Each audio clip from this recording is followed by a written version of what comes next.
Welcome to another video from Gweilo 60. It is Monday, and yesterday the Taliban rolled their forces into Kabul in Afghanistan. It wasn't but a month and a little bit ago that Wei Fong and I were actually about a half a day's drive away from the Afghan border in China. So in this area of the world, everybody is actually watching this to see exactly what happens, because it's sort of a wild card. We're not quite sure how to react to this. I do see some things, and I really didn't have a chance to set up for this video, just for the fact that it's a knee-jerk reaction. Everything happened late yesterday, and China's sort of going, now what? One of the things is the response from the Americans from Biden has been zero. Tony Blinken says, well, because everybody's saying, geez guys, this is just like 1975 in Vietnam and Saigon, helicopters flying everywhere, hauling people off the roof of the American embassy in Saigon.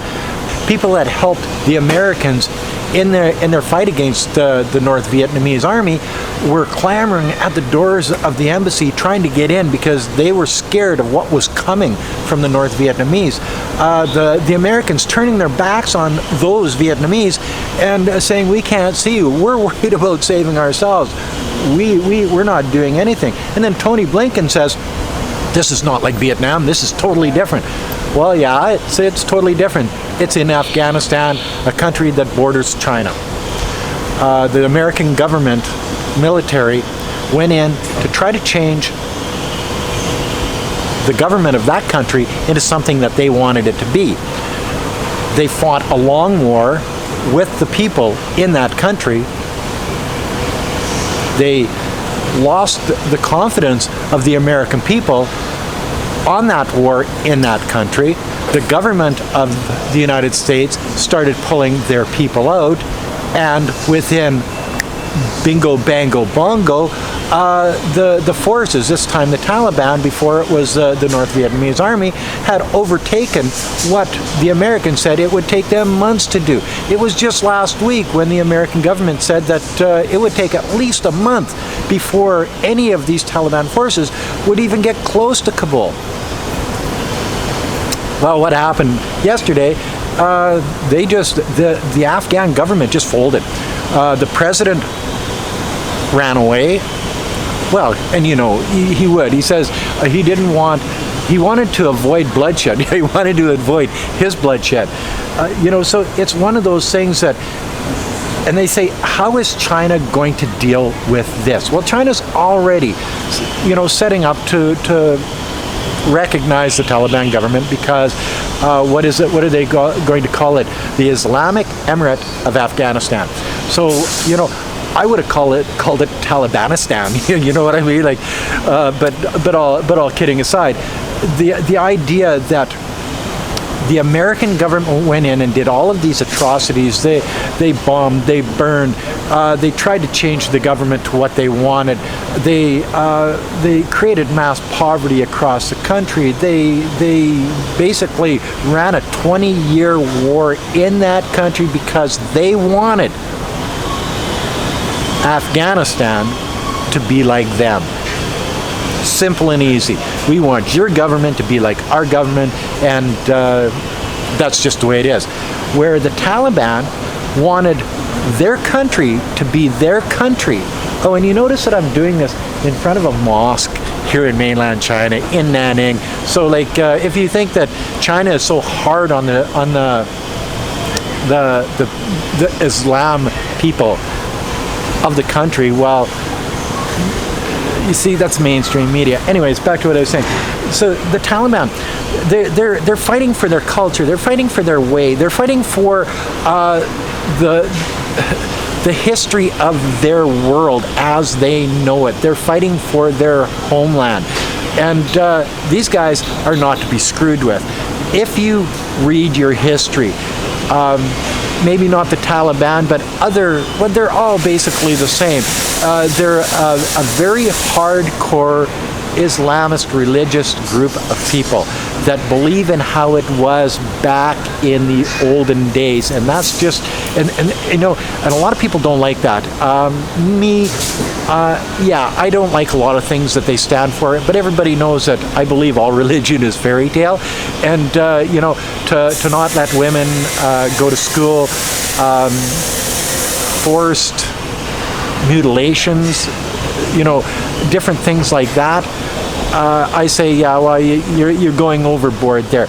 I'm not saying all of them do it, but it's part of their sort of thing. So, but see, I've learned all of this over mainstream media, and I've learned that after being in China for many years and seeing the mainstream media from the West, a lot of it is bullshit.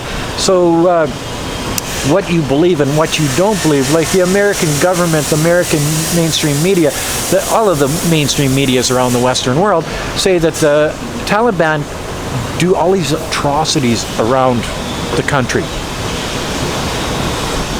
And you know, that may be that these things happen, but they don't tell you the atrocities that the American government or the Australian government or the Canadian government, or and military included, have done in this area of the world. So who do you believe? See, that's just it.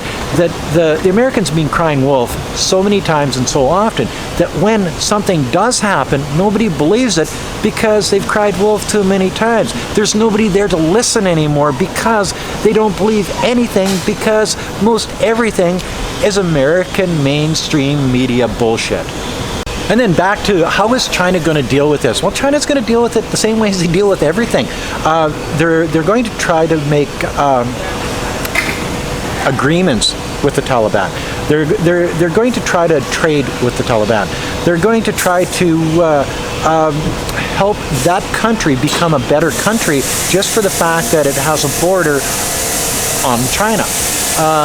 They'll build roads, they'll help them with economy, they'll help them with making the country a more prosperous place. And as they do that, there'll be more education, there'll be more understanding. Lives of the people will get better, and yes, China will be responsible for a lot of that stuff because of where it is in the world.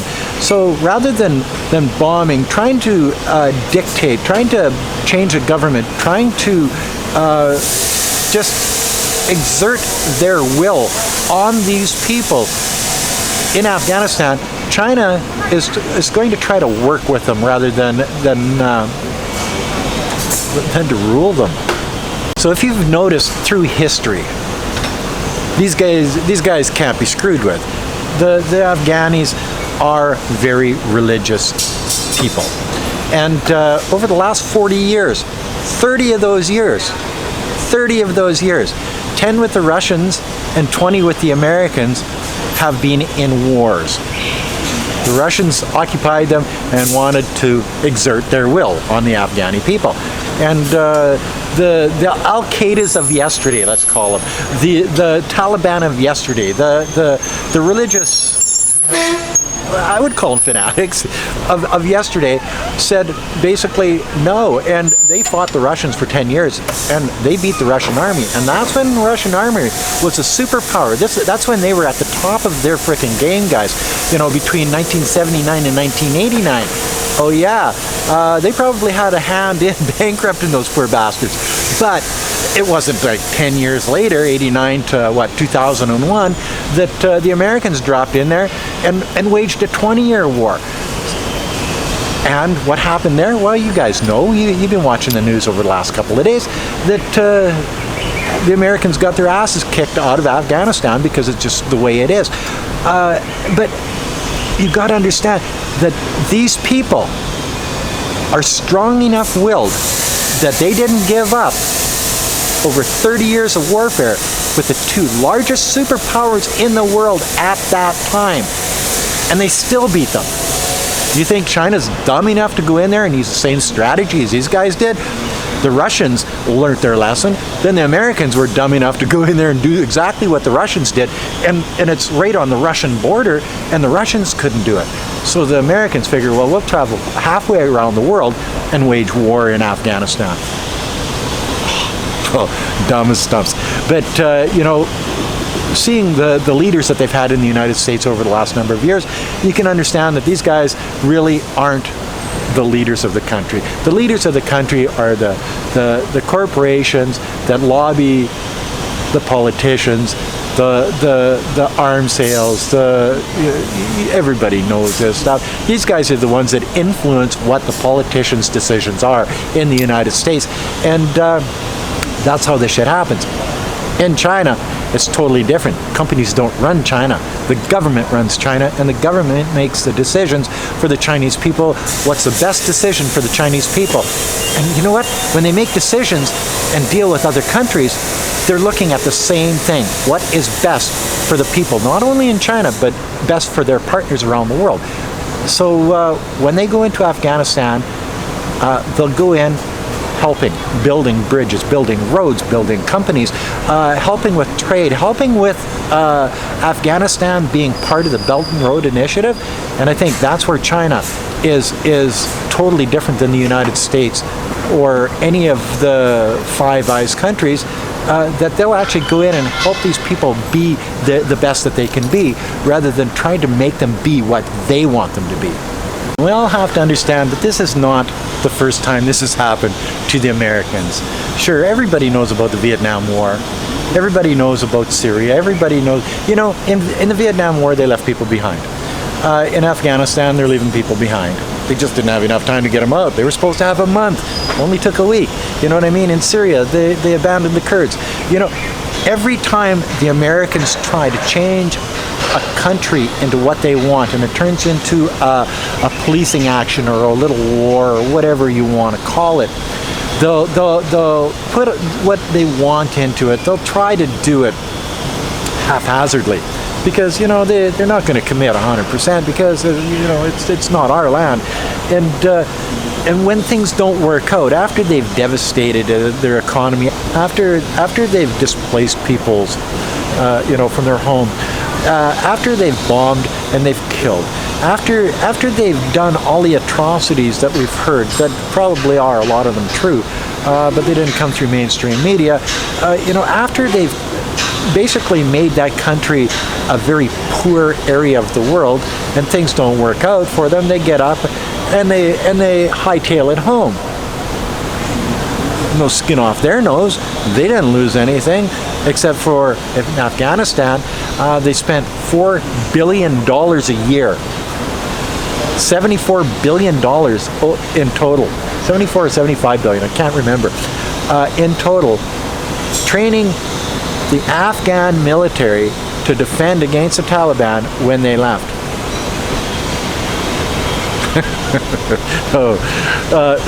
They weren't there to bolster the economy. They weren't there to educate the people. They weren't there but what they were there for 20 years was to fight the Taliban and train the forces to be in Afghanistan that they put in place, the government that they put in place to fight the Taliban. So these people that live in the boondocks, in the mountains,